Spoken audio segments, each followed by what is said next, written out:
शास्त्रीय विधि में अपनी मनमर्जी नहीं चलती। शास्त्रीय विधि में जब कोई शास्त्र की विधि होती है तो वहां पर शास्त्र के अनुसार ही हमको स्वीकार करना होता है।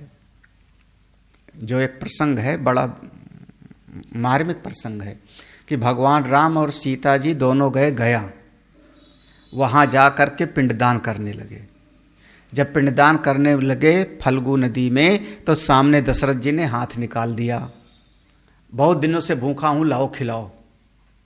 जो दशरथ जी का सीधे सीधे हाथ निकला, आवाज आई, तो हाथ सामने है पिंडदान के लिए, तो वो कह रहे हैं, आवाज आ रही कि हमारे हाथ पर दो, मुझको खाना है।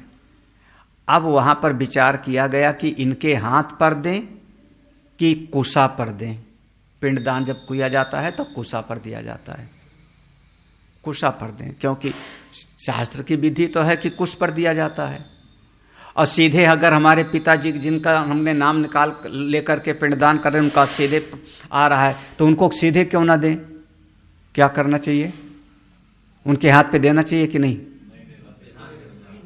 क्यों नहीं देना चाहिए? हाथ पे मांग रहे हैं, सीधे सीधे मांग रहे हैं। हाँ। तो क्या करें फिर? अब वहां ऐसा फिर शास्त्र का विधान हुआ और उसमें जो हेतु दिया कि आज हमारे पिता का हाथ निकला है। अभी भी गया जाओगे तो वहां हाथ निकला हुआ एक मंदिर बना रखा है। हाँ?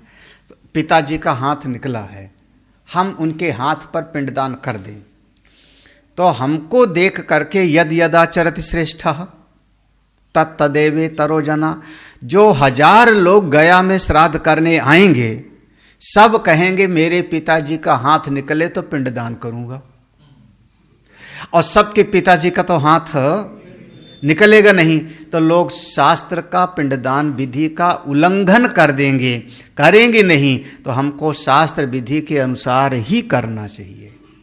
देखो, आपका प्रत्यक्ष अपनी जगह पर और शास्त्र विधि बिल्कुल। तो शास्त्र प्रामाण्यात्, प्रमाण बुद्धि हमारी हमेशा किसमें होनी चाहिए? शास्त्र पर। तो शास्त्र प्रामाण्यात्